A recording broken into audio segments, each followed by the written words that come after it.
السلام علیکم ورحمۃ اللہ وبرکاتہ۔ بسم اللہ الرحمن الرحیم۔ 12 جمادی الاولیٰ۔ نمبر 1، اسلامی تاریخ۔ قیدیوں کے ساتھ حسن سلوک کرنا۔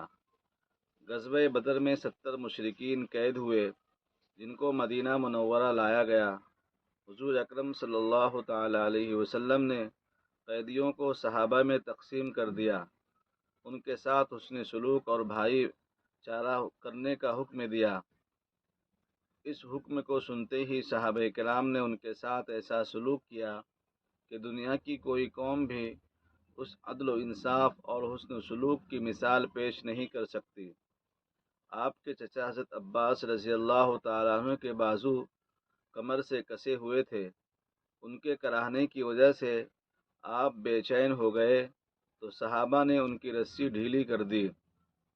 ان کی رعایت کی وجہ سے عدل و انصاف کرتے ہوئے حضور نے تمام قیدیوں کی رسیاں ڈھیلی کرا دی۔ صحابہ کے حسن سلوک کا یہ حال تھا، انہوں نے اپنے بچوں کو بھوکا رکھ کر قیدیوں کو کھانا کھلایا اور اپنی ضرورت کے باوجود ان کو کپڑے پہنائے۔ مالدار قیدیوں سے 4000 درہم فدیہ لے کر چھوڑ دیا گیا اور پڑھے لکھے غریب قیدیوں کو 10 آدمیوں کو لکھنا پڑھنا سکھانے کے بدلے آزاد کر دیا گیا اور ان پڑھ غریب قیدیوں کو بلا کسی معاوضے کے رہا کر دیا گیا۔ نمبر 2، حضور کا معجزہ۔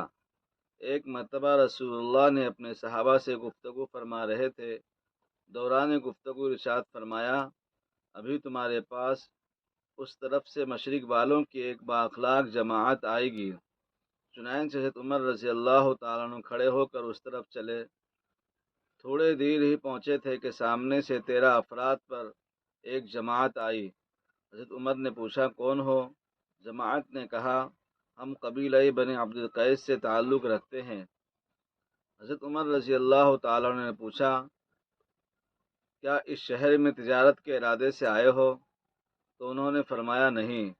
حضرت عمر نے فرمایا، ابھی ابھی رسول اللہ نے آپ لوگوں کا تذکرہ کیا تھا اور آپ کی تعریف کی تھی۔ نمبر 3، ایک فرض کے بارے میں قرض ادا کرنا۔ رسول اللہ صلی اللہ علیہ وسلم نے فرمایا، قرض کی ادائیگی پر طاقت رکھنے کے باوجود جو ٹال مٹول کرنا ظلم ہے۔ نمبر 4، ایک سنت کے بارے میں تجارت میں برکت کی دعا۔ آپ نے حکیم بن حزام رضی اللہ تعالیٰ عنہ کو تجارت میں برکت کے لیے دعا دی، بارک اللہ فی تجارتک، اے اللہ تمہارے لیے اور تمہاری تجارت میں برکت دے۔ نمبر 5، ایک اہم عمل کی فضیلت۔ مصافحہ مغفرت کا ذریعہ ہے۔ رسول اللہ نے فرمایا، جب دو مسلمان آپس میں ملتے ہیں اور مصافحہ کرتے ہیں تو الگ ہونے سے پہلے ان دونوں کی مغفرت کی جاتی ہے۔ نمبر 6، گناہ کے بارے میں۔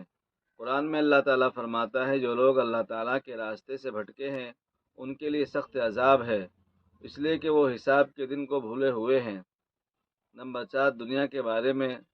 قرآن میں اللہ تعالیٰ فرماتا ہے، جو شخص آخرت کی کھیتی کا طالب ہوگا ہم اس کی کھیتی میں ترقی دیں گے، اور جو دنیا کی کھیتی کا طالب ہوگا ساری کی ساری کوشش اس دنیا پر خرچ کر دیں گے اور ایسے شخص کا آخرت میں کوئی حصہ نہیں۔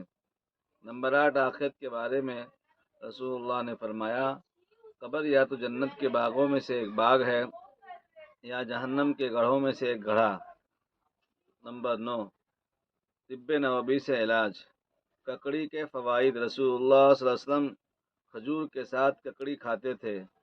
فائدہ۔ علامہ ابن قیم رحمۃ اللہ علیہ ککڑی کے فوائد میں لکھتے ہیں کہ یہ معدے کی گرمی کو بجھاتی ہے اور مثانہ کے درد کو ختم کرتی ہے۔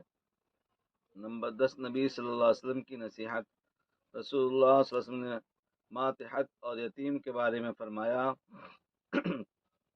تم اپنے اولاد کی طرح ان کا اکرام کرو اور جو تم کھاتے ہو ان کو بھی وہی کھلاؤ۔ اللہ تعالی ہم سب کو عمل کی توفیق عطا فرمائے، اور آپ سے گزارش ہے کہ آپ ہمارے اس پیغام کو ہر کانٹیکٹ نمبر پر ضرور شیئر فرمائیں تاکہ سب کو اس پیغام سے فائدہ ہو۔